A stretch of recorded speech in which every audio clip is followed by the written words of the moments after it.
Assalamualaikum warahmatullahi wabarakatuh. Perkenalkan, nama saya Dina Nur Hasanah dengan nomor pokok mahasiswa 242151111057 dari Program Studi Pendidikan Matematika Fakultas Keguruan dan Ilmu Pendidikan Universitas Siliwangi. Nah, pada kesempatan kali ini saya akan memenuhi salah satu tugas mata kuliah perkembangan peserta didik mengenai perkembangan sosial dan emosi.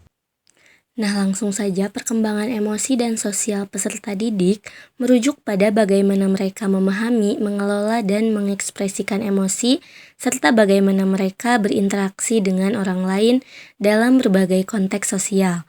Perkembangan ini berlangsung sepanjang masa kanak-kanak hingga remaja dan dipengaruhi oleh faktor biologis, lingkungan, serta pengalaman belajar.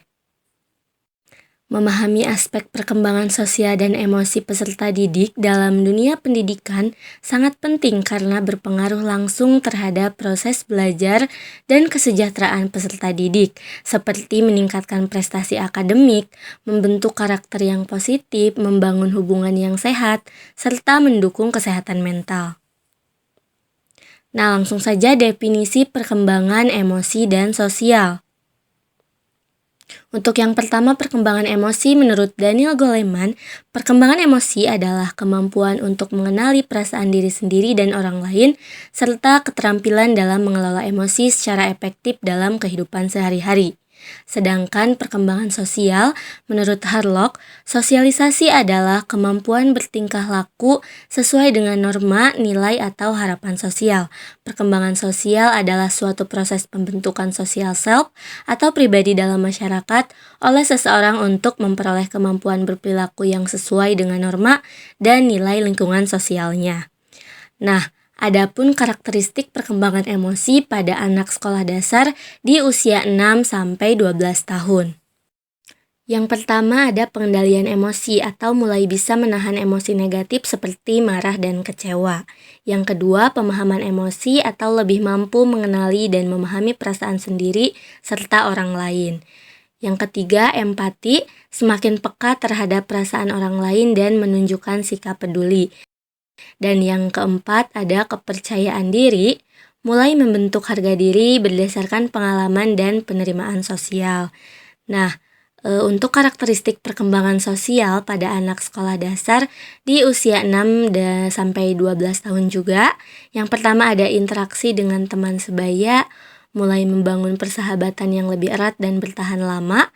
Yang kedua, kerjasama dan tanggung jawab, semakin memahami pentingnya berbagi dan bekerja dalam tim.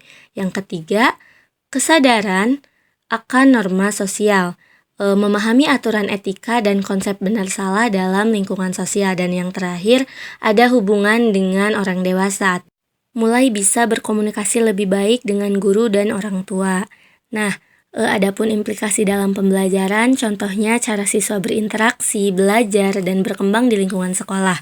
Karena perkembangan emosi dan sosial yang baik sangat mempengaruhi cara peserta didik berinteraksi, belajar, dan berkembang di lingkungan sekolah. Seperti adanya interaksi antara murid satu dengan yang lainnya, motivasi dan konsentrasi dalam belajar, hubungan sosial yang positif, juga kesejahteraan mental.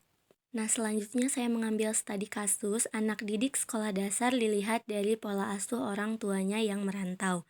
Dari hasil observasi yang peneliti lakukan, anak yang ditinggal orang tua merantau memiliki karakter yang berbeda-beda. Untuk anak perempuan cenderung memiliki karakter dan kepribadian yang baik dan sopan, sedangkan anak laki-laki ada yang baik, namun ada pula yang bandel, seperti sering masuk telat, tidak mengerjakan PR, kurang sopan, atau sering membantah dan tidak memperhatikan guru. Dapat disimpulkan bahwa pada usia sekolah dasar, anak sangat dipengaruhi oleh lingkungan dalam mengembangkan keterampilan sosial dan emosionalnya.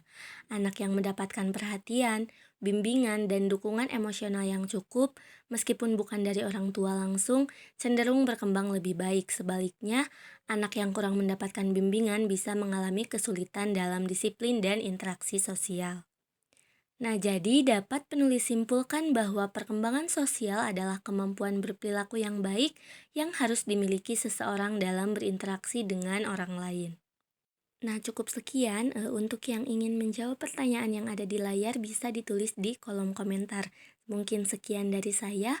Wassalamualaikum warahmatullahi wabarakatuh.